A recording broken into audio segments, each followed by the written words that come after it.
Frente a frente.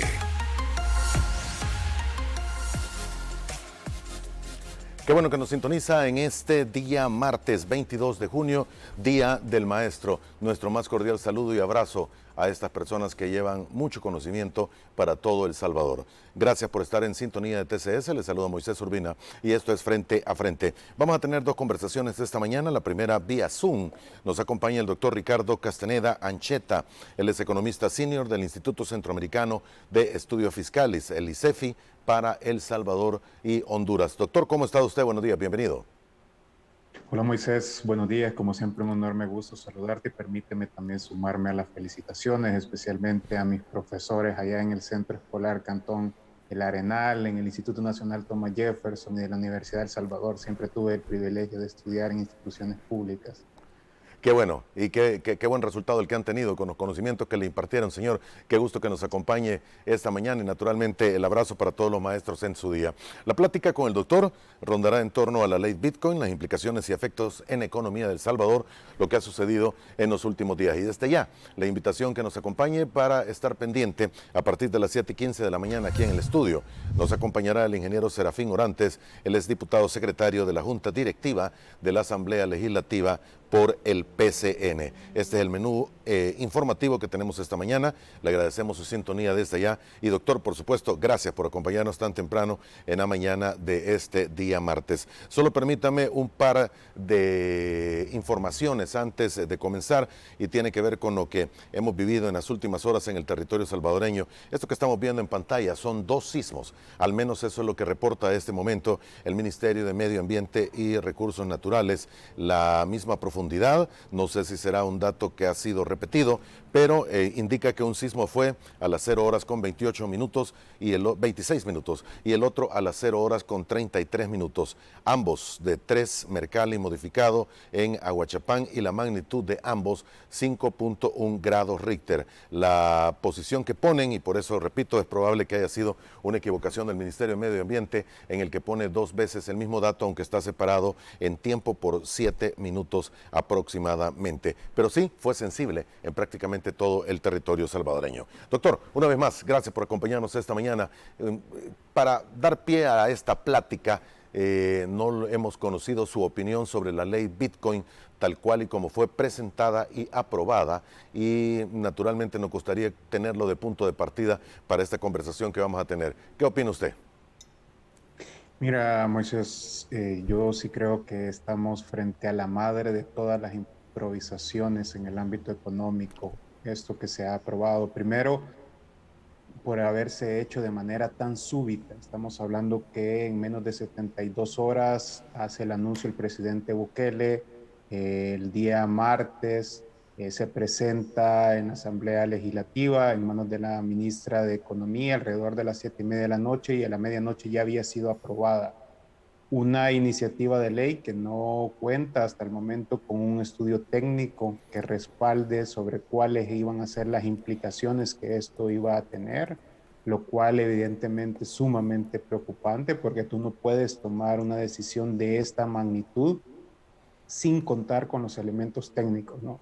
Permíteme comparar, pero esto es como que de repente tú llegas a donde una persona y te dice esta persona que necesitan hacerte una cirugía de corazón.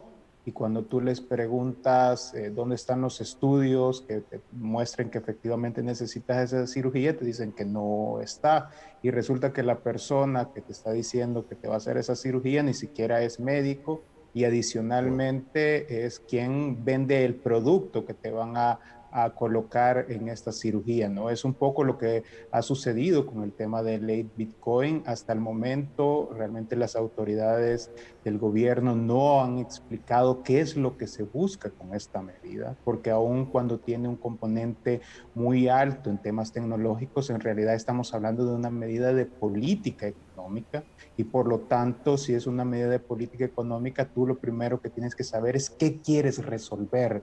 Es decir, con esto se busca mejorar el crecimiento económico, con esto se busca atraer inversiones, con esto se busca tener o desdolarizar, por ejemplo, ese tipo de situaciones hasta el momento no se ha hecho. Ahora, nosotros desde el ICEFI sí hicimos ya un análisis de esta ley y para nosotros tiene una serie de riesgos fiscales. Y si quiere, te empiezo a enunciar algunos. Sí, por favor. Primero, el hecho. Solamente una pregunta antes de que me mencionen los riesgos, porque cualquiera pudiese decir, después de la analogía que usted ha hecho bastante dura de comparar esta aprobación con una operación de corazón como la que usted menciona, pero cualquiera diría, bueno, pero en el 2001 la ley de dolarización fue igualmente presentada y aprobada en pocas horas, casi sorpresivamente. Sin duda, y adicionalmente las implicaciones de ese tipo de decisión todavía lo seguimos viviendo. Uno de los elementos que se hizo posterior a que esta ley había entrado en vigencia, la de la dolarización, era que ha sido uno de los frenos para el crecimiento económico, ¿no? Y nuevamente fue sin mayor tipo de consultas, sin mayor tipo de debates, tampoco contaba con estudios técnicos que la respaldaran, pero las implicaciones, incluso te diría, Moisés, que de esta ley Bitcoin pueden ser todavía mucho más graves que lo que se vivió en su momento con la dolarización, porque al final de cuentas el dólar, si es, digamos que si uno pasa el examen, es una moneda. En cambio, el Bitcoin ni siquiera tiene las características de una moneda, pero además hay una serie de implicaciones que es lo que más nos preocupa a nosotros. Primero, el hecho de que se haya establecido que va a ser de curso legal obligatorio, ¿no? Ujú. Es decir, tal como está redactada en este momento la ley, cuando entre en vigencia, si a una persona, la empresa le decide pagar el salario en esta criptomoneda, pues tendrá que aceptarlo o de lo contrario se va a quedar sin pago. Si una persona decide ir al banco y cancelar las deudas, incluso que tenía previamente en dólar y lo quiere hacer en Bitcoin, el banco va a estar obligado a recibirlo. ¿Y qué es lo que va a suceder con esto? Bueno, por ejemplo, en el caso de los bancos, como esta criptomoneda tiene un riesgo cambiario sumamente alto, ya podemos hablar más adelante de ello, la forma que van a hacer para protegerse es aumentar la tasa de interés. Es decir, que van a trasladar siempre al consumidor final el riesgo de todo esto. Lo mismo va a pasar con las empresas que empiecen a recibir cobros de Bitcoin por la venta de productos. Y entonces, ¿qué es lo que vamos a ver? Un incremento de los precios de todos los productos y aquí estamos hablando de la canasta básica. Por otra parte, la ley señala que si tú quieres puedes pagar tus impuestos en Bitcoin. Ahí nosotros desde el ICEF hicimos tres escenarios. Un primer escenario es que nadie va a pagar sus impuestos en esta criptomoneda. El segundo es que la mayor parte de las personas sí va a pagar sus impuestos en Bitcoin, pero el Ministerio de Hacienda inmediatamente los transforma en dólares, lo cual reduce un poco el riesgo cambiario. Y el tercer escenario es que la mayor parte de las personas paga sus impuestos en Bitcoin y en lugar de convertirlos inmediatamente en dólares, el Ministerio de Hacienda decide mantenerlos como activo. Para ilustrar esto, si esto hubiera pasado en mayo, por ejemplo, el 8 de mayo, el Ministerio de Hacienda hubiera recibido 1000 Bitcoin y hubiera decidido esperar a finales de mayo, es decir, ahí por el 29 de mayo, resulta que hubiera perdido un 45% del valor que tendría de estos ingresos. Y esto se traduce entonces en implicaciones porque habrían menos recursos para financiar bienes y servicios públicos como educación, como salud, como seguridad, como infraestructura, ¿no? Los ingresos públicos no pueden depender de esa alta volatilidad. Alta volatilidad, por cierto, Moisés, que ha seguido. Hace unos minutos antes de entrar al aire estaba revisando y estaba a 29.800 la cotización de un Bitcoin a dólar. El fin de semana estaba a 37.000, es decir, que en menos de 48 horas ha perdido un 15% de su valor. Imagínate lo que significa para una persona cuyos ingresos son alrededor de un salario mínimo, es decir, alrededor de $300. perder 15% de sus ingresos implica en muchos casos que no va a tener los recursos suficientes para poder pagar el bus y transportarse hacia su trabajo, implica que no va a poder comprar todos los alimentos que necesita, que no va a poder pagar de repente el recibo de la luz o del agua. Es decir, que aun cuando muchas personas en estos momentos no saben las implicaciones de que esto tiene, o que incluso decidan en algún momento no utilizarlo, tarde o temprano la factura de toda esta situación no va a terminar pagando toda la población, porque adicionalmente quedó establecido en la ley que se va a crear un fideicomiso en Bandesal. De acuerdo a las palabras del presidente Bukele, este fideicomiso sería de 150 millones de dólares y según el ministro de Hacienda, han logrado obtener el espacio fiscal, es decir, han logrado obtener los recursos para financiarlo. Algo que, por cierto, llama mucho la atención porque hemos observado cómo desde el 1 de mayo hasta hace unos días se han aprobado más de 3 mil millones de dólares en endeudamiento, fideicomisos, garantías. Sin embargo, dice que ha logrado encontrar esos 150 millones de dólares que van a servir para minimizar el riesgo cambiario. Desde Eso, el gobierno se ha dicho que entonces esto significaría que el gobierno sería quien asumiría el riesgo, lo cual es una mentira porque el gobierno se financia con impuestos que paga toda la población y dada la estructura tributaria de El Salvador, lo terminan pagando incluso las personas más pobres. Es decir, en estos momentos, una persona que vive en el área rural, que posiblemente no tiene acceso a Internet, no tiene acceso a electricidad y no va a querer utilizar el Bitcoin, igual manera tendría que pagar los costos de esta alta volatilidad, ¿no?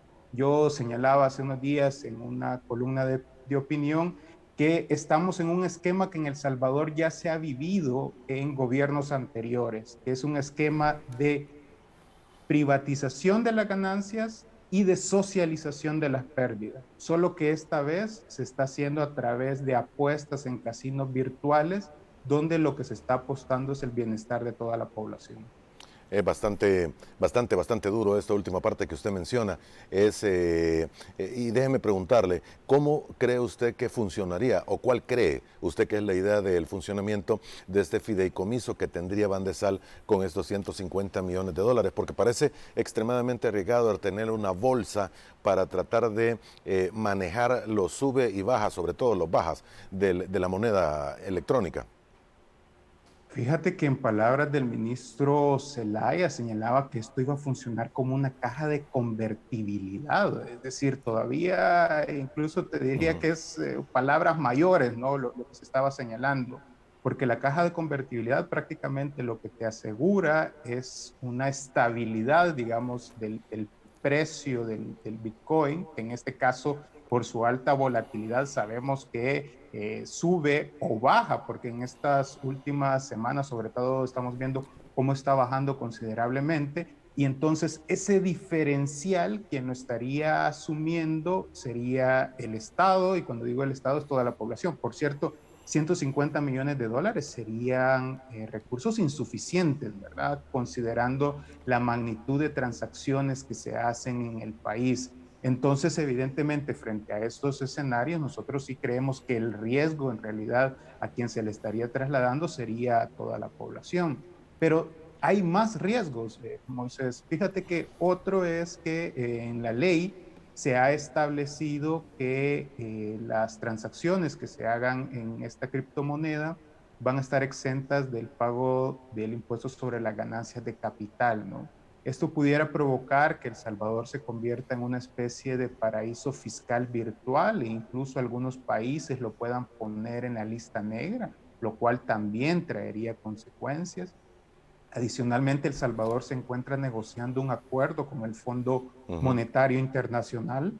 Nosotros creemos que esta ley pone todavía en más riesgo lograr ese acuerdo porque significa modificar todas las reglas con las que tú estás negociando, porque esto puede provocar inestabilidad en el sistema bancario, en el sistema financiero y en la economía en su conjunto. Adicionalmente, le mete más presión a las finanzas públicas, por lo cual se tendrá que revisar y este acuerdo con el Fondo Monetario Internacional es clave porque de no lograrse posiblemente se te van a cerrar las ventanas de crédito.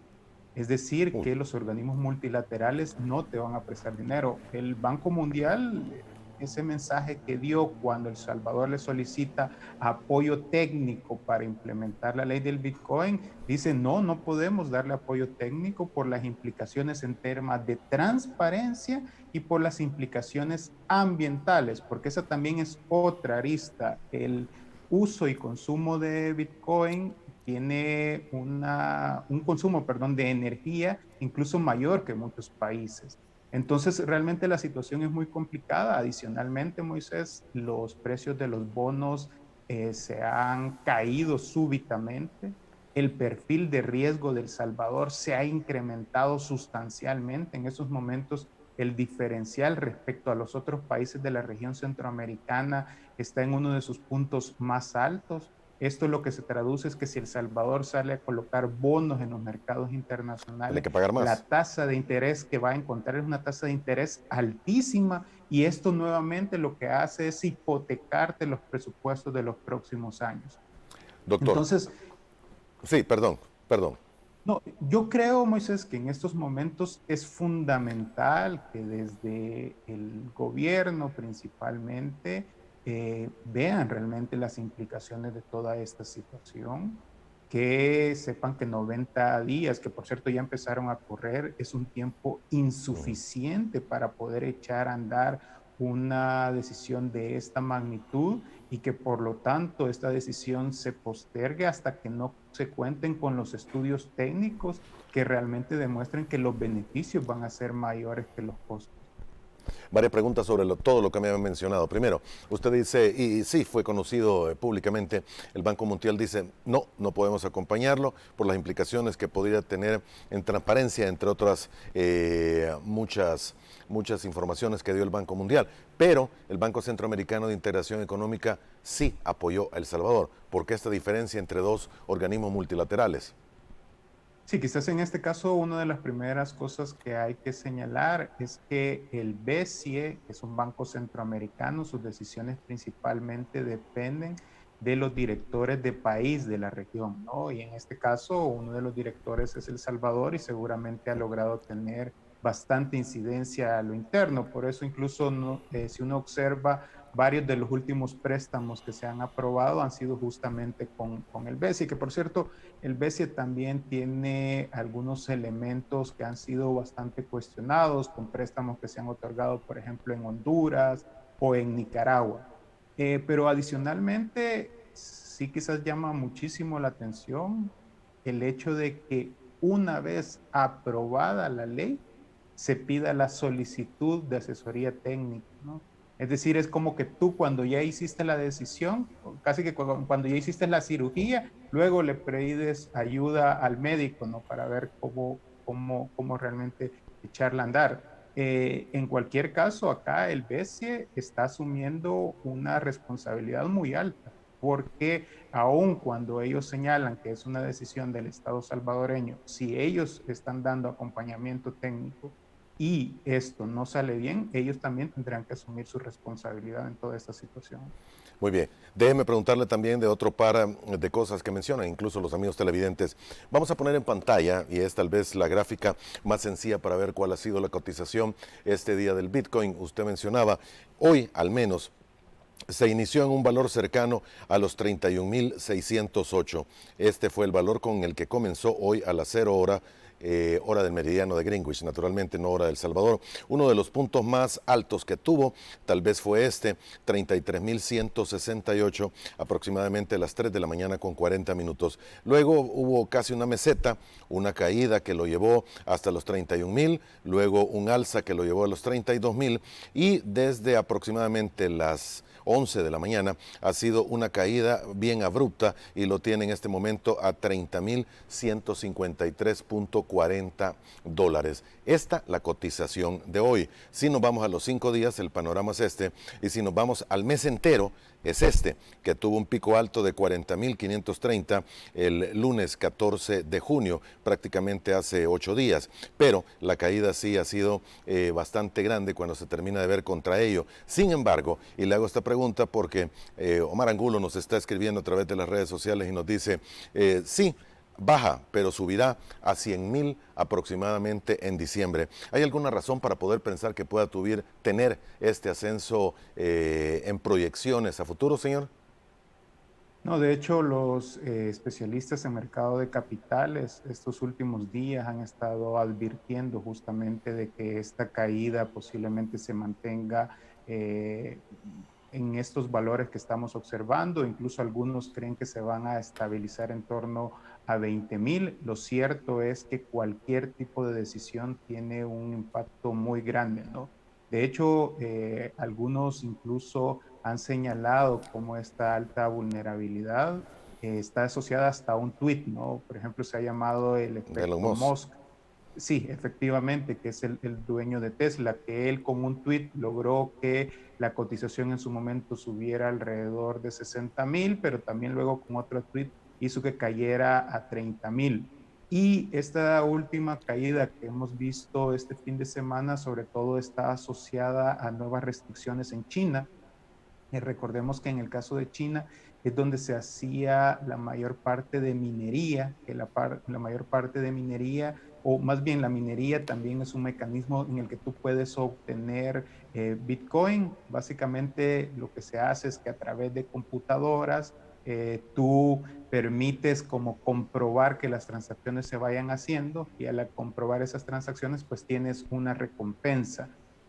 Muchas Okay. provincias de China establecieron que iban prácticamente a sacar de sus provincias a quienes estuvieran haciendo este tipo de actividades, lo cual ha provocado esta situación, ¿no? Adicionalmente, a nivel mundial se están discutiendo una serie de restricciones. Creo que para mí la más importante va a ser la que se está discutiendo en el Consejo de Basilea, que es prácticamente el ente que regula a todos los bancos a nivel mundial.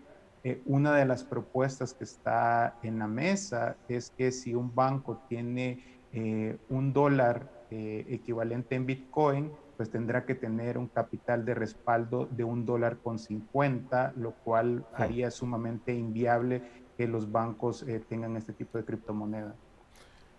Ahora, bueno, hay más preguntas de los amigos televidentes por respeto a ellos que nos están sintonizando este temprano. David Miranda nos dice, Moisés, buenos días, ¿podría preguntar al doctor si considera que la ley Bitcoin solo fue una cortina para opacar el tema de la reserva de liquidez bancaria sobre los ahorros y cuáles serían los riesgos de esta? Porque se redujo la reserva legal que se tenía en el país, doctor. Sí, la reserva de liquidez se redujo en el año 2020, fue alrededor de abril, mayo, porque lo que se intentaba era que los bancos tuvieran más recursos para poder adquirir más deuda de corto plazo, especialmente de letes y CETES. Cuando se aprueba el presupuesto para el año 2021, la Asamblea Legislativa incluyó un artículo en el que señalaba que si se daba una nueva modificación en el porcentaje de reserva de liquidez, este tenía que ser aprobado por la Asamblea Legislativa. Sin embargo, la nueva legislatura modificó esto y le ha devuelto la facultad al Banco Central de Reserva, como estaba previo a ese cambio que se hizo el año pasado. Sobre este punto, señalar que el Banco Central de Reserva anunció que se iba a ir subiendo la reserva de liquidez, aunque no se ha indicado públicamente en cuánto se va a hacer. Ok, doctor, pregunta también Carlos Noble Castillo. El tema de la ley Bitcoin no es más que una estrategia de un pequeño grupo que ha comprado millones en Bitcoin para crear una tendencia al alza de usuarios, con el objeto que el Bitcoin suba de valor y ellos multipliquen su inversión utilizando al pueblo. ¿Será que una economía como la nuestra, la del Salvador, puede tener estas implicaciones cuando se dé un anuncio de este tipo como para que el valor de la moneda suba? Sí, fíjate que sobre esto quizás es importante señalar un par de aspectos, ¿no? El primero es que en el mundo existen muchas criptomonedas, es decir, Ujú. no es solo el Bitcoin, estamos hablando de miles de criptomonedas. Uno de los aspectos que llama la atención es por qué tener una ley de Bitcoin, ¿no? Es decir, por qué se le da casi desde el Estado un monopolio a esta criptomoneda. Uno de los aspectos, obviamente, que está atrás de esta situación es que siempre hay ganadores y perdedores. Y en este caso, yo te decía que para mí la mayor parte de quienes perderían sería toda la población. Pero ¿quiénes, por ejemplo, ganarían con este tipo de iniciativas? Quienes ya tenían Bitcoin, ¿no? De acuerdo a datos de Bloomberg, estamos hablando que prácticamente el 90% de las cuentas de Bitcoin las posee únicamente el 2% de los usuarios. A esto técnicamente se le conoce como el esquema Ponzi o esquema piramidal, Ujú. que la idea es que se suma más gente a utilizar esta criptomoneda y con ello se va a lograr subir el precio. Y entonces las personas que ya están adentro van a lograr tener más ganancia. La BBC incluso ha llegado a mencionar que estamos frente a una especie de criptoevangelistas, ¿no?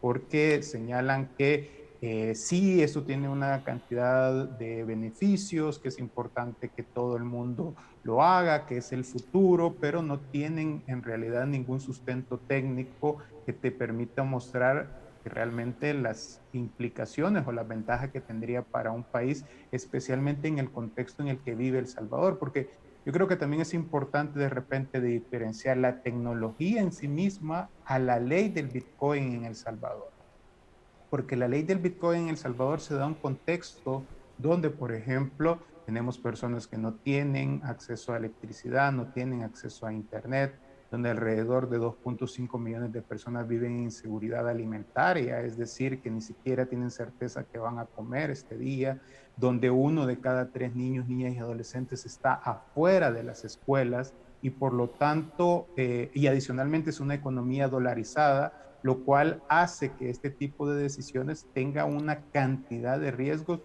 muy, muy altos para todo el país.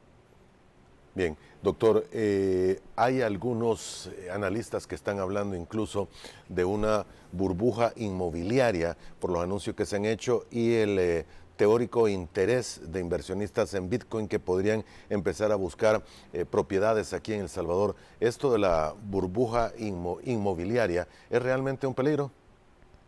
Fíjate que, bueno, primero ya distintos economistas reconocidos, incluyendo premios Nobel, han hablado de que el Bitcoin puede convertirse en una burbuja financiera.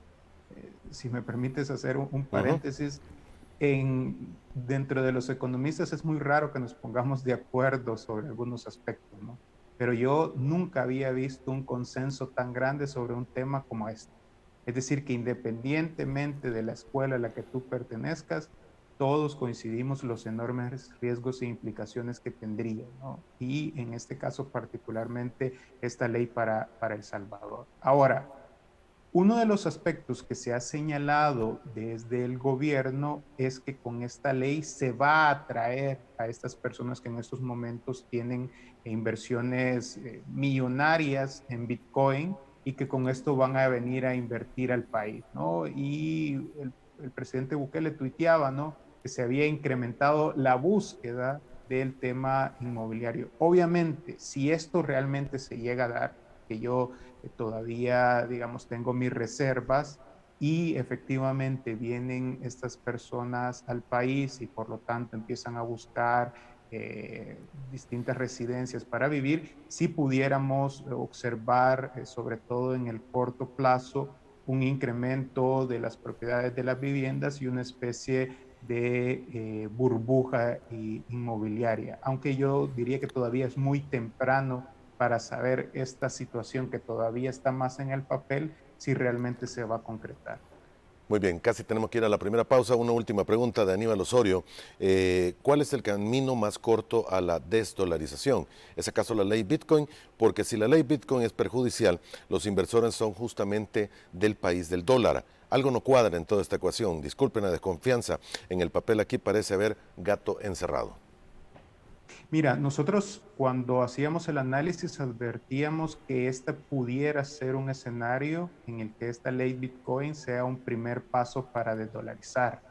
¿Por qué? Imaginémonos que el gobierno decide empezar a pagar, por ejemplo, salarios, empezar a pagar la deuda, especialmente de letes y cetes a nivel nacional, Ujú. o decide empezar a pagar a proveedores con el tema del Bitcoin. Esto provocaría que desde el Estado o desde el gobierno, que es el principal comprador en la economía, introdujera una gran cantidad de Bitcoin y con estos empezara, digamos, a desplazar el dólar. Porque lo que va a hacer mucha gente es intentar resguardar el dólar y deshacerse del Bitcoin, ¿no? Si ese fuera el escenario, también sería un escenario todavía mucho más grave, porque si ya una desdolarización tiene unos costos sumamente altos, tener una bitcoinización tendría unas consecuencias, yo te diría, casi catastróficas para El Salvador. Muy bien. Menciona, y solo por responderle a un amigo televidente, Luis Nunfio nos dice: Moisés, buenos días. Cuando presentó la gráfica, la primera no me quedó claro por las horas que manejó, si puede y el tiempo le da. Puede dar un repaso a la gráfica. Rápidamente lo mostramos antes de ir a la pausa comercial que tenemos que hacer en este momento. Esta es la gráfica, la puede encontrar en Google, cualquiera. Esto está, en este momento lo tenemos para un día. Así comenzó. 31.495 y así está en este momento, 29.875, después de un pico máximo que se tuvo aproximadamente de 33.068 a las 3:50 de la mañana. En el caso de que las horas no peguen, es porque lo que se está utilizando es la hora del meridiano de Greenwich, el tiempo universal. Lógicamente, cuando ahí marca las 12 es porque aquí son las 6 de la mañana aproximadamente. Eso es para un día, esto es para 5 días y esto para un mes, que es donde queda más evidente la caída que ha tenido desde el 12 o 14 de junio, que estuvo en los 40.000, hasta hoy que está en 31.608 aproximadamente. Vamos a la primera pausa, doctor. Tenemos más interrogantes. Volvemos en aproximadamente 2 minutos. Siga con nosotros.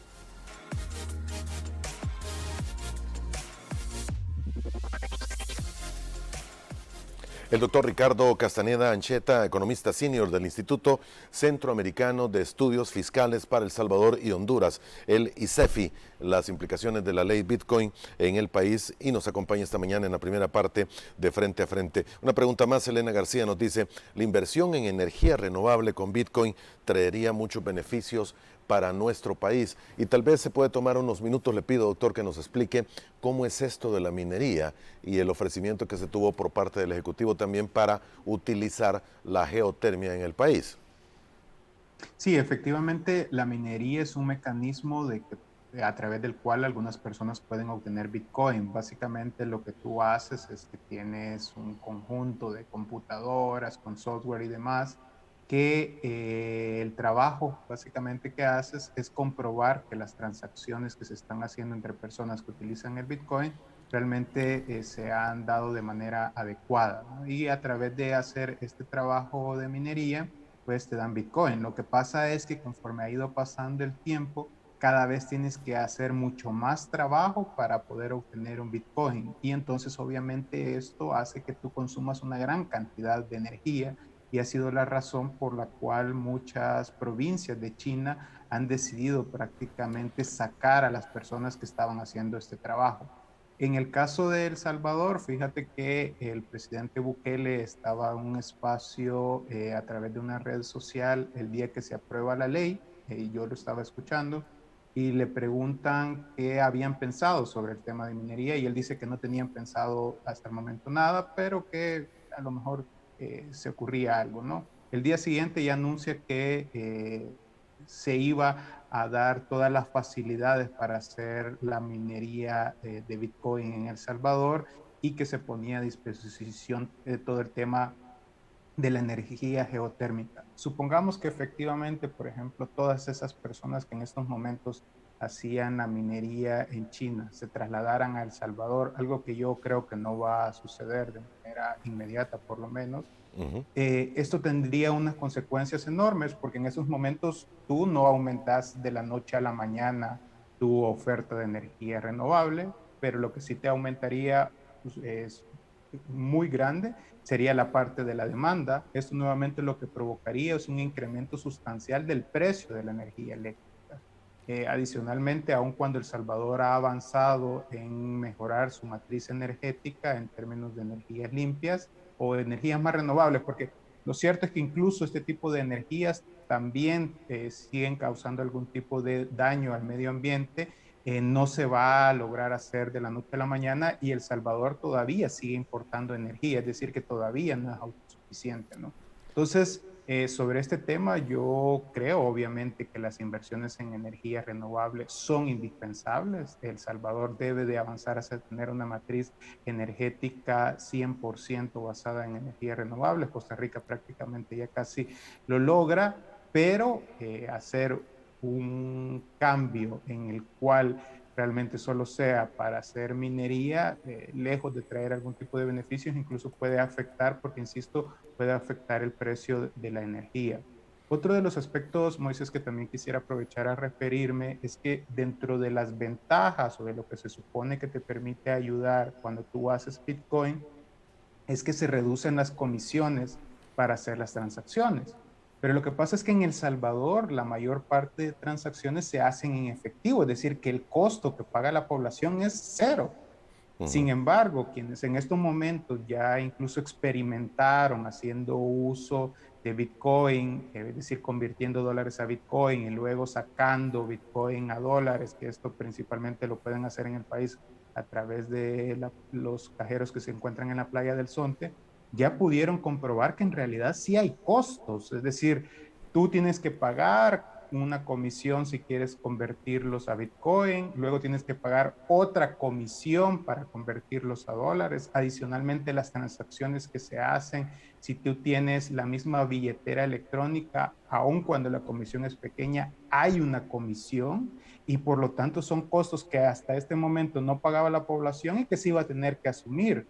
Por otra parte, y es muy importante señalarlo, hasta el momento el gobierno no ha aclarado cuál es la relación con la empresa Strike, porque la empresa Strike se supone que va a ser quien va a facilitar una billetera electrónica gubernamental, pero si es así, ojalá que se haya seguido el proceso establecido en la ley de adquisiciones y compras del Estado y no se le vaya a estar otorgando también un monopolio. Doctor, es tan extenso y alto el consumo de energía para validar cada una de las transacciones que se estén desarrollando a través de las negociaciones del Bitcoin. Le pregunto esto porque tengo otra tabla en este momento en la que se está viendo segundo a segundo cuál es el precio del mismo. Por cierto, ya cayó por debajo de los $30,000. Cada vez que aparece un número en negro es porque es el valor que se mantiene, aparece en rojo es que ha caído y aparece en verde es que ha subido. Pero cuando comenzamos a hablar estaba en 30,900, hoy está en 29,900. El uso de energía para la minería de datos, tal cual y como usted lo describe, es tan intenso, no es solamente de poner una simple computadora o una laptop, voy a poner la mía y empiezo a ayudarles para validar todo esto. Se necesita, me imagino, un cuarto de servidores bastante extenso. Efectivamente, es decir, tal vez nosotros nos imaginamos, ahorita tú, por ejemplo, que tienes tu tablet, ¿no? Que desde ahí pudieras hacer una minería de Bitcoin, Sí, pero no no creo es que tan sea así. sencillo, no es tan sencillo, ¿no? Requieres un equipo sumamente especializado. Te decía que conforme ha ido pasando el tiempo, cada vez es más difícil, digamos, obtener Bitcoin a través de minería, lo cual hace que todavía sea más intensivo en consumo de energía. Hay estimaciones que te muestran que el Bitcoin consume más energía que países enteros. Y no estamos hablando de países del tamaño de El Salvador, sino estamos hablando incluso de economías avanzadas, ¿no? Por eso la preocupación, particularmente en China, donde, insisto, han decidido prácticamente prohibir que se hagan este tipo de actividades y algunas provincias ya han empezado a sacar o han decidido que van a sacar a las personas que se dedican a eso y por ello la caída que hemos observado principalmente estos últimos días. Mancía nos dice a través de la red social de Twitter, se habla ya de inconstitucionalidad. ¿Podría dar un paso atrás el gobierno y salir con que escuchó al pueblo para retroceder con esta ley? Mira, yo esperaría que ojalá este gobierno realmente comprenda las implicaciones que esta ley tiene, que escucha a la población. Yo creo que este es un gobierno que se basa muchísimo en el tema de encuestas, debería de saber cuáles son las percepciones y las preocupaciones que tiene la población, pero adicionalmente me parece que es indispensable que salgan a dar la cara y le hablen de manera transparente y de frente a la ciudadanía para explicar lo que está pasando, porque algo que puede provocar graves consecuencias también, Moisés, en una economía es la incertidumbre. Es decir, cuando la población, cuando las empresas no tienen certeza sobre lo que va a pasar, pueden tomar decisiones que a la larga pueden complejizar aún más la situación, ¿no? Por ejemplo, cuando se anuncia esta ley, habían personas que señalaban, bueno, van a desdolarizar y entonces vamos a sacar el dinero al banco. Si todas las personas van a sacar su dinero al banco, la economía prácticamente cae, ¿no? Entonces, este tipo de situaciones es muy importante siempre explicarlas. Adicionalmente, se ha Ujú. señalado que una de las razones por la que se ha aprobado esta ley es para el envío de remesas. Si la mayor parte de remesas a El Salvador no se hace a través de dólar, sino que se hace a través de Bitcoin, la economía en su conjunto se hundiría. Porque, digamos, para hacerlo de forma sencilla, ¿verdad? Todas las transacciones que se hacen en la economía están interconectadas. Por ejemplo, lo que tú recibes de dólares a través de remesas es lo que te sirve, por ejemplo, para pagar las importaciones. Es decir, que si tú en una economía estás recibiendo menos dólares cada vez, esto tiene un conjunto de consecuencias porque implicaría que la cantidad de dólares que tú vas a necesitar para pagar salarios, que tú vas a Ujú. necesitar para poder hacer la compra de bienes y servicios sería insuficiente y por lo tanto provocaría una situación sumamente, insisto, preocupante y alarmante para el país. Muy bien, casi para ir terminando, doctor. Anel Castro nos dice, también en los gobiernos anteriores se han dado y no vi pronunciamientos de tantas organizaciones por ello. ¿Por qué se afanan tanto en crear caos y temor? Bueno, en el caso del ICEFI, nosotros siempre nos hemos pronunciado en los gobiernos anteriores cuando habían decisiones erróneas, cuando habían decisiones que creíamos que no eran las más adecuadas y también hemos aplaudido cuando se han tomado decisiones que son encaminadas a mejorar la situación del país. En este caso es nuestra responsabilidad advertir sobre los riesgos que tiene este tipo de decisión y por eso nuestra principal recomendación es que se abriera un diálogo entre los distintos actores, donde a través de los estudios técnicos pudieran adoptar las mejores decisiones, ¿no? Incluso decíamos que no descartábamos que una de las decisiones que se adoptara era derogar la ley por las graves implicaciones que tiene. Al final de cuentas, Moisés, El Salvador en estos momentos está viviendo una situación muy particular porque concluye una crisis social donde los niveles de pobreza se han incrementado. Todavía seguimos en una crisis económica sumamente fuerte, hay una crisis fiscal, una crisis ambiental. Por lo tanto, las respuestas a este tipo de crisis deben provenir de consensos, de diálogo, de estudios técnicos y no de la improvisación, porque El Salvador no está para experimentos donde las consecuencias las va a terminar pagando toda la población, pero especialmente los grupos más vulnerables. Muy bien, doctor, le agradecemos su valioso tiempo. Gracias por habernos acompañado esta mañana y haber estado en frente a frente. Siempre un gusto conversar con usted. No, al contrario, gracias a ti, Moisés. Como siempre, es un enorme placer y un cordial saludo a todos los que le den. Que tenga muy buenos días. Gracias por las apreciaciones que nos dio esta mañana. Hacemos una pausa, volvemos en 3 minutos. Estará aquí en el estudio el ingeniero Serafín Orantes, diputado y secretario de la Junta Directiva de la Asamblea Legislativa por el PCN. Ya volvemos.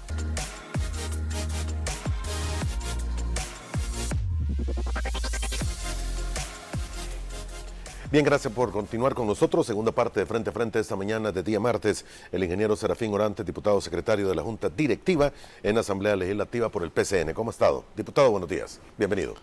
Ingeniero, buenos días. Un saludo al pueblo salvadoreño y me quisiera dirigir en este día especial para darle un caluroso saludo a todos los maestros Así es. y maestras de nuestro querido El Salvador que hacen una labor muy ardua. en beneficio de la educación de nuestro querido país, especialmente pues a los amigos de Aguachapán, a todos los del departamento también, la más cordial de las bienvenidas. Sobre todo aquellos docentes en el interior del país que tienen que recorrer largas distancias para llevar el conocimiento día a día, y no ha de ser la excepción en el departamento que usted está de diputado. Conozco algunos lugares bien difíciles de acceso en Aguachapán. El caso de San Antonio Abajo, en el municipio de Jujutla, en donde los maestros se desplazan desde el día domingo y se quedan toda la semana y abandonan la comunidad y su escuela hasta el día viernes. Y esa es una rutina diaria de la cual los ríos se crecen, no hay transporte colectivo ni selectivo de personas, y es admirable la labor que ellos realizan en pro y en mejoras de este querido país. Sí, y es una actitud personal de cada uno de los maestros, es tenerle cariño a llevar el conocimiento a las nuevas generaciones. Para todos ellos, nuestro abrazo en este día dedicado precisamente a ustedes, maestro. ¿Qué tal, diputado? ¿Cómo ha estado? Muy bien, ingeniero, aquí como es costumbre de El Salvador y la Asamblea Legislativa, ahí con temas de mucho interés. Hay varios que podrían entrar hoy en la sesión plenaria. Hay sesión plenaria hoy. Hay sesión plenaria este día a las 9 de la mañana, 9:30, pero de la cual ayer hicimos la agenda en junta directiva. En la directiva de ayer, pues indudablemente van unos préstamos, algunos en primera vuelta, otros a ratificación, como lo mandata la ley. Y ahí en donde calculamos que va a ser una plenaria.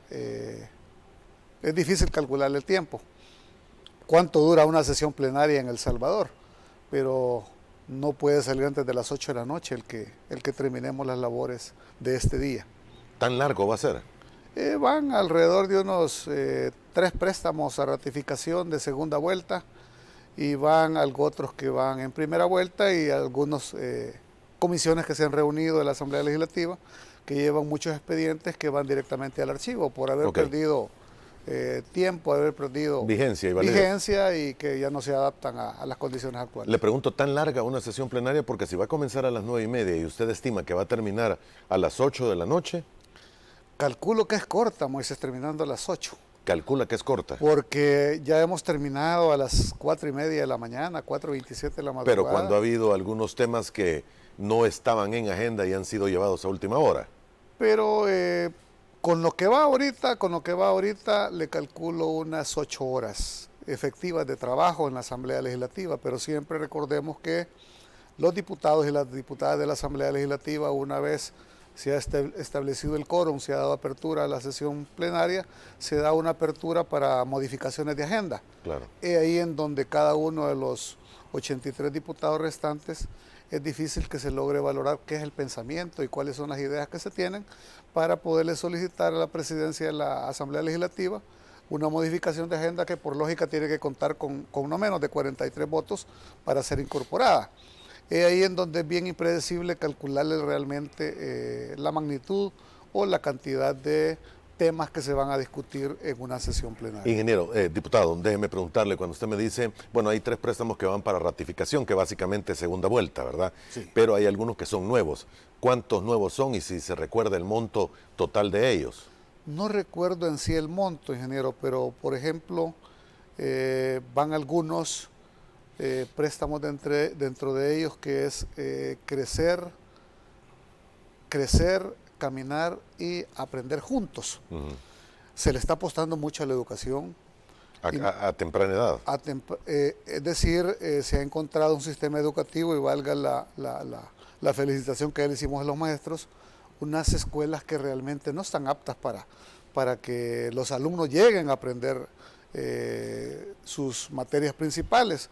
Se han encontrado escuelas en donde las paredes, y eso lo vivimos en cualquier caserío o cantón del país, en donde no todas, pero en su gran mayoría, hay escuelas que no reúnen tanto en sus condiciones de infraestructura como mobiliario.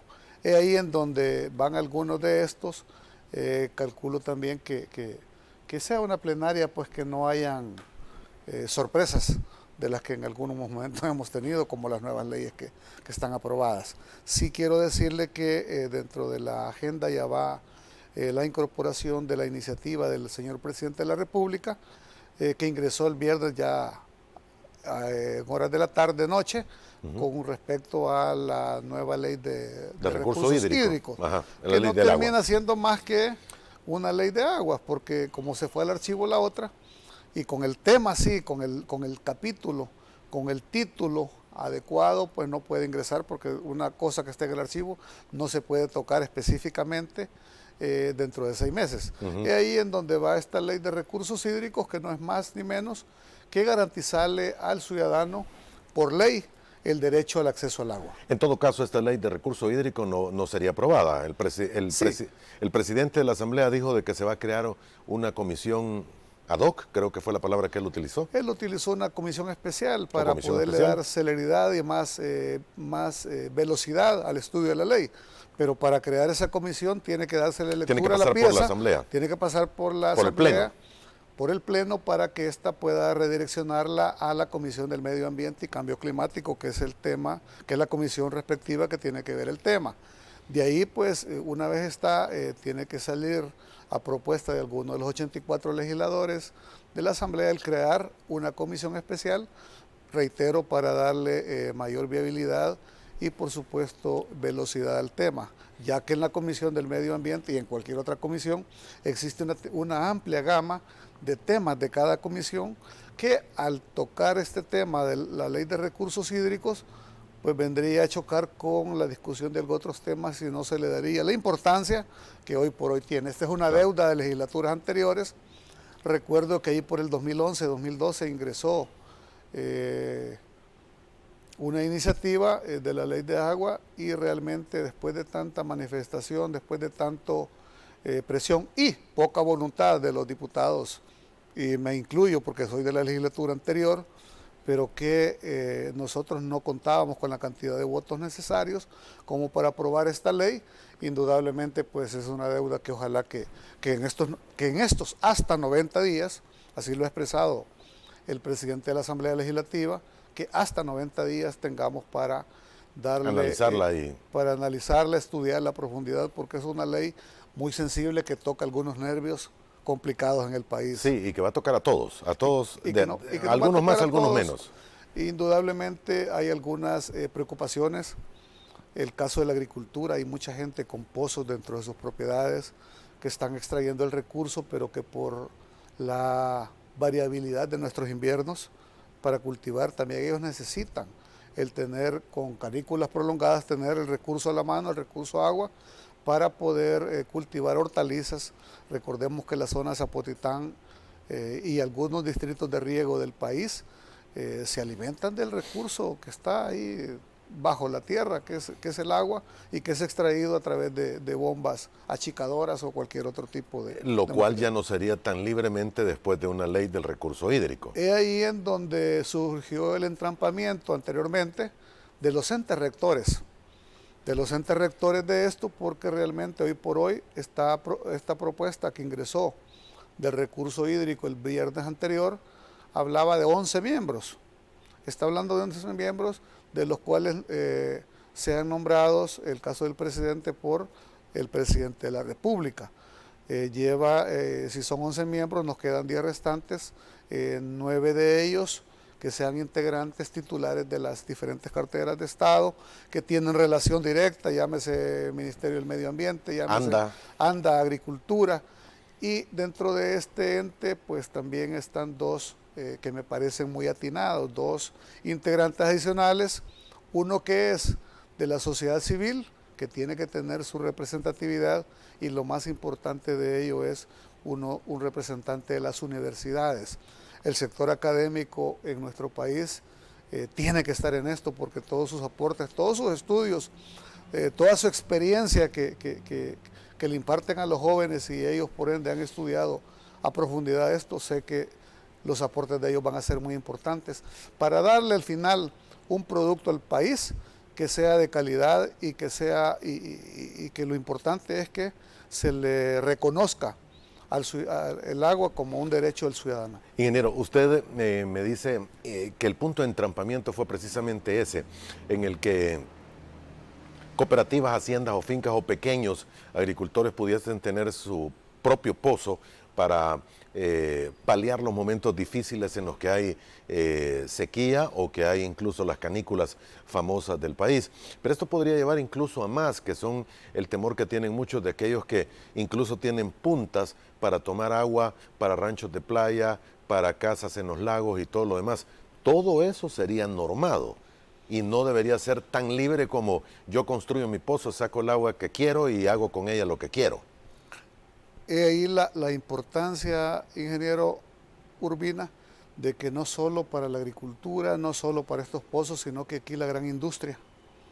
Reconocemos También. unas bebidas carbonatadas y También. algunas cervezas que se elaboran acá en el país, extraen cantidades exageradas de agua del subsuelo. He ahí en donde este ente rector es por eso de que cuando ya se toca el nervio, ya se va llegando al final, cualquiera se pone un poco preocupado de qué es lo que se va a pasar, qué es lo que se va a aprobar realmente. He ahí la importancia en donde en estos 90 días, reitero, esta comisión especial para tratar este tema tiene que darle trabajo y tiene que invitar a los diferentes sectores, escuchar a los diferentes sectores. La asamblea o una persona en lo natural no tiene la razón absoluta. Y yo creo que en la multiplicidad de consejos está la sabiduría. El que bien escucha a los demás, sé que dos cerebros piensan mejor que uno, tres mejor que dos, y así sucesivamente. Y reitero, si vamos a incluir dentro del ente rector a las universidades, hay que escuchar a los diferentes especialistas de las universidades. Aquí los salvadoreños tenemos mucho recurso intelectual, Sí, y bueno. catedrático y bueno, que sé que podemos sacar, reitero, una vez más, un recurso apropiado y adecuado para el país. Especialmente que a la gente, no por ley le vamos a llevar el agua, pero sí a través de una ley podemos ir avanzando de que este sea un derecho al agua y que tampoco sea de difícil acceso, hablando económicamente, porque Sí. también tenemos que incorporar a la Defensoría del Consumidor, porque en el campo hay muchas personas, muchas familias que carecen de empleo, y si aparte de carecer de empleo nosotros le vamos a colocar una tarifa que no esté acorde o no esté en las condiciones de pagarla, indudablemente le estamos diciendo no al servicio del agua potable. Es ahí en donde, reitero una vez más, cualquiera puede decir, una ley de aguas no es sensible, es un tema. Nosotros podemos vivir sin energía eléctrica, nosotros podemos vivir sin algún otro tipo de servicio como televisión, pero no podemos vivir sin el agua potable. Es ahí la importancia, que estoy muy contento también que dentro de todo esto el gobierno le ha apostado al rescate del sector agropecuario en general. Es ahí en donde va el café. El café juega un papel muy importantísimo, reactivar estas fincas que están abandonadas para tratar de darle el recurso hídrico necesario, porque muchos municipios se abastecen de agua potable de los nacimientos que suceden en las partes altas de nuestro querido El Salvador. Ahora, ingeniero, usted me dice, es importante escuchar a todos los sectores y tener el consenso, sobre todo dentro de esta comisión especial, pero cuando la configuración aritmética y matemática de los votos en la Asamblea Legislativa no da para ello, muchas veces ese consenso no se va a lograr. Pero es necesario, ingeniero, tratar de escucharlos. El caso de nosotros con 2 diputados no podemos hacer mayor cosa, pero sí tenemos voz como para poder entablar y sugerir algunas cosas dentro de esa comisión especial, alguna mínima o lo que sea experiencia que tengamos en esto. Mi humilde opinión es que hay que escuchar a todos los sectores. Cuando ya esto pase al pleno, indudablemente, pues aunque una ley venga ya dictaminada de la comisión, el pleno es el que tiene la última palabra, que le puede quitar las últimas comas y los últimos puntos o agregárselos en todo caso. Después de que esto queda grabado en una cinta magnetofónica del canal legislativo, pues indudablemente queda nuestro aporte de haber sugerido en tiempo qué es lo que se podía venir.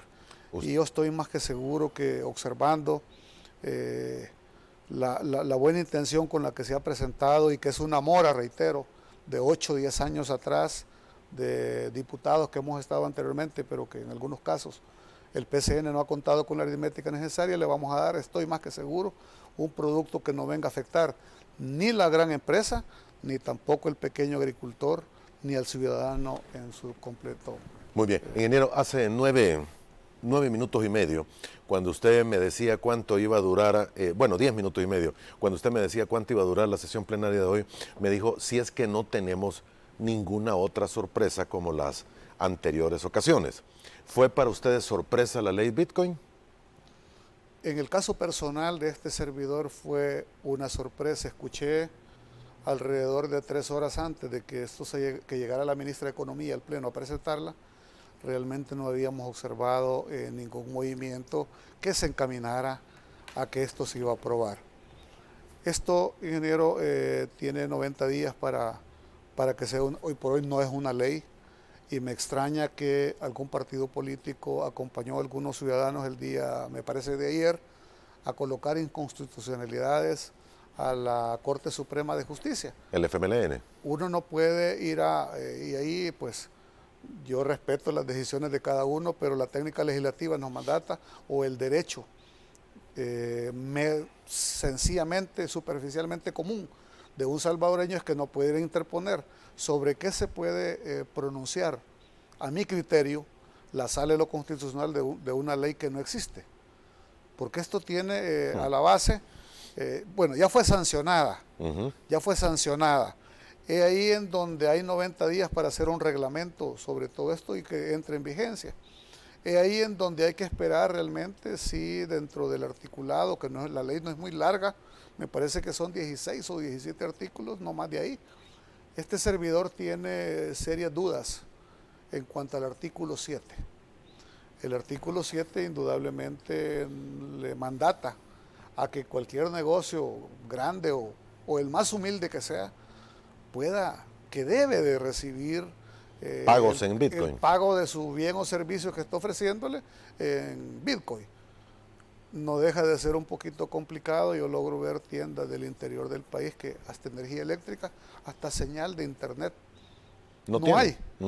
Entonces no deja de ser una cosa un poco complicada que yo espero que en el camino esto se vaya arreglando, o los asesores que están dentro del entorno del Ejecutivo vayan tomando alguna decisión de irle proponiendo algo diferente, porque lo que preocupa, aparte de los negocios pequeños, lo que preocupa es que es una curva tan cambiable. Yo recuerdo, ingeniero, tengo mis parientes algunos parientes fuera del país, y esto allá por el 2018, allá por el mes de febrero del 2018, estaba por 63,000 un Bitcoin. Sí. Y esto pues hoy nos amanecemos con la tristeza que ronda 29,000, 30,000. 29,693 en este momento. Entonces tengo mis serias dudas que hay economistas muy fuertes acá en el país y que le he dado seguimiento a los que usted ha traído acá a este set, y nos han ilustrado algunos riesgos que se corren como país.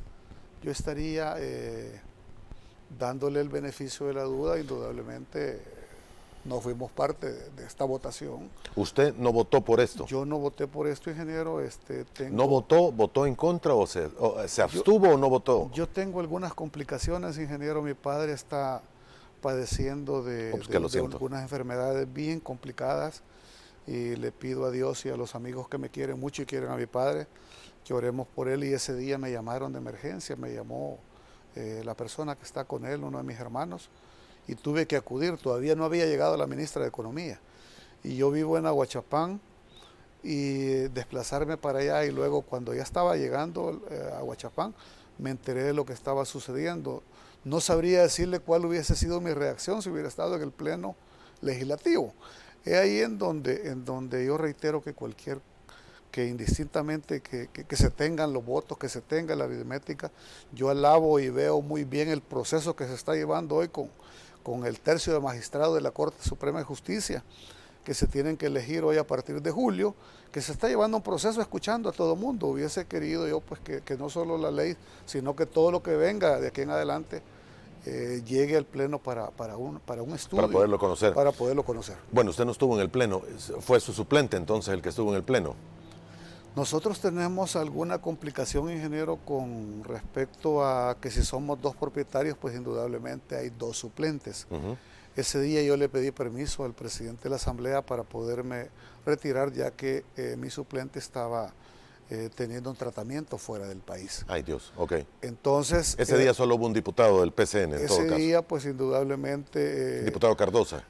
Es ahí en donde no podemos, como nosotros, darle la crítica, sí le doy el beneficio de la duda. Sí espero que esto sea, aunque esté sancionado, espero que sea de un buen análisis para reglamentar esto, porque las finanzas públicas es complicado. Ya están complicadas de por sí en nuestro país, porque ya se recibió esto con una deuda de más de 19 mil millones de dólares, hoy al ingreso del presidente Bukele. Y complicarlas con este riesgo, para mí en lo personal, no lo hablo como partido político, para mí en lo personal es de darle mucho, pero mucho pensamiento a qué es lo que pueda pasar. Recordemos que las cosas así como en un momento se hacen, así se pueden deshacer, ¿verdad? Exactamente. Señor, y hablando naturalmente del tema sorpresas, que ya no sería una sorpresa porque el proceso lo han terminado de entrevistar e interrogar a los aspirantes a la Corte Suprema de Justicia, pero ¿podría darse hoy elección de magistrados? No, estoy bien seguro. ¿Cree usted que no? Estoy bien seguro que no, porque el presidente actual de la Asamblea Legislativa, el licenciado Ernesto Castro, le ha dedicado tiempo y ha quedado de esperar ese informe que tiene que darle esta comisión. Se tiene que reunir la comisión política para analizar y empezar a revisar las grabaciones de cada uno de los 30 integrantes que llegaron. Bueno, Sí, usted es secretario de la Junta Directiva. yo soy secretario de la Junta Directiva, pero no soy parte de la comisión política. Es ahí en donde el día de ayer terminaron, ahí por las 10 de la noche, en terminar la ronda de los 10 que quedaban para poder ser entrevistados. Están ellos elaborando el informe, tienen que dictaminar. Eso no es fácil, hacer un dictamen con 30 entrevistados, con los pros y los contras, las virtudes, las destrezas que tiene que tener y la habilidad para elegir una persona que va por 9 años. Recordemos que estos van por 9 años, se ingresan hoy en julio del 2021 y abandonan, si no hacen alguna cosa diferente a lo que la ley les mandata, hasta el 2030. Es ahí en donde estoy más que seguro que este día no, aunque ya se terminó la ronda de entrevistas, este día estoy clarísimo que no va ninguna cosa referente a la Corte No Suprema. va a elección este no día. va a elección. O sea, tendría que en todo caso haber una decisión, estudio de la Comisión Política para que luego sea trasladado al Pleno. Yo le hacía una consulta personal el día de ayer en Junta Directiva al señor presidente de la Asamblea Legislativa y me decía, mira, este día vamos a concluir con las entrevistas. Esperamos en lo que va de la semana que viene, darle el análisis pertinente, adecuado y poder pues plasmar un dictamen en futuros días, no el día de ahora. Muy bien. Hay muchos temas más que reportar y preguntarle, señor diputado, para el caso. En la Comisión de Hacienda ayer, un total de 1.194 millones de dólares se acordó reorientar por parte de los diputados de la Comisión de Hacienda para cubrir déficit presupuestario 2021-2022. Esto era parte de los fondos que se tenían destinados para atender la pandemia del COVID-19 y que no fueron utilizados o que no fueron aprobados o pasaron todas las etapas de aprobación. ¿Esto es lo que vamos a ver hoy? Recordemos, ingeniero, de que a la Asamblea Legislativa llegaron en la legislatura anterior muchos requerimientos de préstamos. Y que por las razones ya conocidas por todos los salvadoreños no se aprobaban. La correlación que tenía Gana y el PCN no alcanzaban para poder tener en algunos casos de préstamos que se requiere mayoría calificada, no contábamos con esto. Es ahí en donde algunos préstamos de estos, que de estos van 600 millones de dólares en segunda vuelta, este día de esos 1.194. 1.194 y el resto es primera vuelta. Indudablemente la pandemia no se retira. Es ahí en donde hemos logrado ver o sea, prepandemia, en la pandemia, y no estoy hablando que ya estamos en pospandemia porque aún sigue el virus, se van a necesitar una cantidad grandísima de recursos. Estas vacunas que están viniendo acá al país y que en Centroamérica vamos liderando el número de habitantes vacunados, pues va a requerir de una gran cantidad de recurso económico. Es ahí en donde la gran mayoría va para atender esta situación de la pandemia, que yo espero que siempre esto vaya a la baja y vaya a desaparecer, porque es una erosión de recurso económico el que se gasta, que se invierte en esto, pero indudablemente el Ejecutivo lo ha expresado muy claramente, que su prioridad es el ser humano, y aunque la economía tenga que ver con esto, pues pasa a un segundo plano en importancia. Muy bien, vamos a hacer la última pausa comercial, regresamos en aproximadamente 2 minutos y medio. Le invitamos a que siga con nosotros, tenemos algunas interrogantes de los amigos televidentes. Ya volvemos.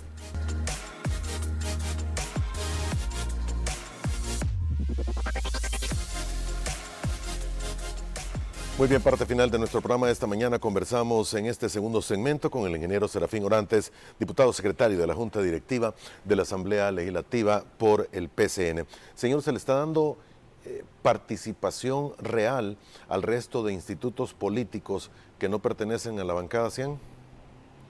Las condiciones para operar un diputado se le están dando. Desde la Junta Directiva, los 8 miembros que somos tenemos diferentes funciones. Hay funciones que le corresponden al presidente de la Asamblea. Ya le asignó a la mayor cantidad de grupos parlamentarios. Indudablemente, como tenemos un edificio, hablando de espacios, tenemos un edificio con bandera anaranjada, ahí se está adecuando que el edificio no soporta una carga muy fuerte una carga de lo que sea, en este caso el recurso humano, se están acomodando ciertas zonas. El caso de algunas oficinas se han encontrado bastante deterioradas. Yo sé que se tomaron puertas, se tomaron tomas o algo para readecuar donde algunos nos hemos trasladado, pero eso no debe ser posible, porque quitar una puerta para irla a colocar en otro lado y ahora comprar la puerta para sustituir esa oficina también es un poco oneroso, no apropiado económicamente hablando. Es ahí en donde hay una porción de la bancada más grande que tiene la Asamblea Legislativa, que es la bancada de Nuevas Ideas, en donde todavía faltan unos 14, 15 diputados por adecuarles una oficina en donde realmente puedan hacer su trabajo digno. Esta es hora que en la quinta planta se le va a empezar a trabajar. El día de ayer aprobamos que sea el Departamento de Mantenimiento de la Asamblea Legislativa, dirigidos por operaciones legislativas, el que se hagan los procesos adecuados y necesarios para poder hacer estas divisiones a través de tabla roca y poder colocar este remanente de diputados que todavía no tienen donde estar. Hay algunos que no tienen, ¿verdad? Algunos Todavía. No tienen. Y reitero, las facilidades se les ha otorgado. Indudablemente uno tiene que aceptar que el Parlamento es cuestión de aritméticas y que si va a una comisión y hace sus propuestas y a lo mejor no convence a la mayoría, pues su iniciativa no va a prosperar. Pero las condiciones, estoy más que claro, que nos han sido otorgadas para poder desarrollar nuestras funciones, nuestras labores legislativas. Llama la atención que, bueno, llevamos ya mes y cuánto, casi los 2 meses, y que algunos diputados no tengan dónde laborar, es un tanto complicado, señor. Las instalaciones de la Asamblea Legislativa creo que son, al igual que la Procuraduría General de la República, y creo que el edificio, una de las torres, de las 3 torres del edificio del Ministerio de Hacienda, son de las más obsoletas, al igual que donde está la Procuraduría de los Derechos Humanos. Vivimos en un país que está en vías de desarrollo y recordemos que la legislatura anterior había mandado 2 fracciones políticas de la Asamblea Legislativa a rentar oficinas fuera del área legislativa. Esto representaba $840,000 al año en alquileres. Eso se está, hoy por hoy, pues nos hemos concentrado todos, y muy aparte de eso, de los 2.300 y tanto de empleados que existían, pues habían algunos que realmente no desarrollaban alguna función específica, y también estoy más que claro que en un mes se va a saber a cuánto ha reducido el número de empleados de la Asamblea Legislativa. Es ahí en donde ahora que han regresado tanto personal que estaba en estas oficinas rentadas, como también han regresado diputados a la Asamblea Legislativa, se está tratando de acomodarse a estas alturas, que ya vamos con el segundo mes de la legislatura. Indudablemente no ha sido fácil, ni para el presidente de la Asamblea Legislativa, ni para la Junta Directiva, decir que todo está a tiempo. El día que se tenga un edificio de 84 oficinas similares, de las mismas dimensiones, con los mismos muebles, ese día va a ser fácil, porque el diputado el día 30 de abril, al final de la legislatura, tendrá que entregar las llaves y será activo fijo el que le reciba cada uno de los muebles, computadoras y todo lo que un legislador con su equipo necesita. Y se encontraron en muy mal estado algunas oficinas. Y en algunos casos, algunas cosas que todavía no se encuentran, ingeniero.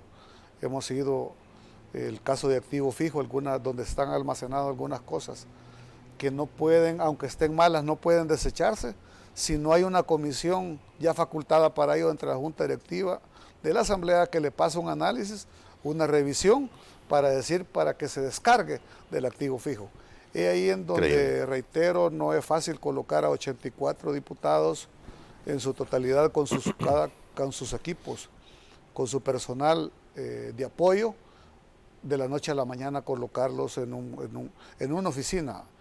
No es la empresa privada que depende de un jefe y dice esto se va a hacer así, sino que depende de una junta directiva que entre más personas, pues indudablemente algunas veces se aportan mejores ideas, pero otras veces se entrampan algunas decisiones que se puedan tomar para ello. Muy bien. Señor, casi no tenemos tiempo. Quiero aprovechar los últimos minutos porque lo que hablábamos en la pausa comercial, tenemos un país en el que estamos sujetos a que cualquier cosa pueda ocurrir. Tuvimos un sismo esta mañana que nos levantó a medio mundo, a pesar de que fue bastante al occidente, casi en territorio guatemalteco, prácticamente frente a la Barra de Santiago, pero tembló. Y tembló bastante fuerte. Lo que está indicando esta mañana, hace algunos instantes, el Centro de Huracanes de la Florida, es que existe esta posibilidad. Hay una onda tropical que se ha estado moviendo y a ella se deben las lluvias de las últimas horas.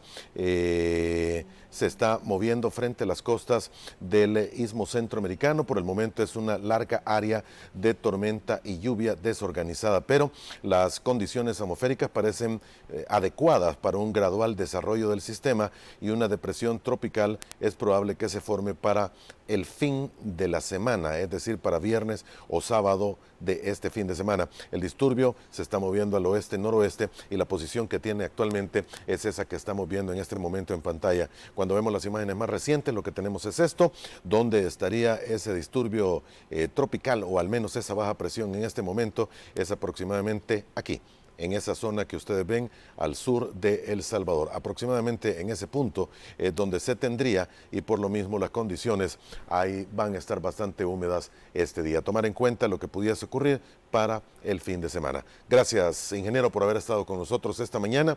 Y retomando otro tema de lo que hablábamos al inicio y terminando, cuando usted entró, que habíamos terminado de hablar con el doctor Castaneda, la cotización del Bitcoin estaba en 30.600, 30.200 aproximadamente. La cotización en este momento, y la vamos a poner en pantalla, es de 28.908,86 centavos. Un mercado bastante variable. Volátil. Volátil. Ahí, ingeniero, es donde tenemos que tomar nosotros esta ley del Bitcoin muy en serio. No podemos, reitero, arriesgar, específicamente cuando hay una ley de pensiones, un sistema de pensiones en donde aquel que ya hace su trámite, se jubila, pues lo que necesita es que se le garantice en el tiempo su pensión. Aquel que con dificultades ha hecho su ahorro en el banco, lo que necesitamos es que se le garantice el que tenga sus depósitos. En fin, hay una cantidad de elementos, unas aristas que hay que verlas bien con esta ley, y yo espero pues que por el bien del Salvador, recordemos que estos inversionistas que invirtieron 1.500 millones, de ahí en donde bajó de 40.000 de inmediato a 30.000 la cotización del Bitcoin, Ojalá pues que esto se vea por el bien de todos los salvadoreños y estoy más que seguro que se le está dando mucho pensamiento a esta ley que fue aprobada muy a lo rápido. Muy bien, gracias por haber estado con nosotros, señor, en esta mañana. Se le A agradece su usted tiempo. y reiterarle el saludo a todos los maestros y maestras del país en su día. Y hoy más que nunca, ingeniero, estaban quejándose algunos maestros, porque antes se iban toda la semana de vacación. Un día iban a un balneario, otro iban a otro. Ahora solo podían tomar este día y esa es ventaja para que los alumnos puedan salir con mejores capacidades y no pierdan muchas clases en el país. Felicidades a los maestros y a las maestras del país. Gracias a usted por su tiempo. Y a usted, amigo televidente, también gracias por habernos acompañado. Feliz día. Y primero Dios, nos volvemos a ver mañana a la misma hora.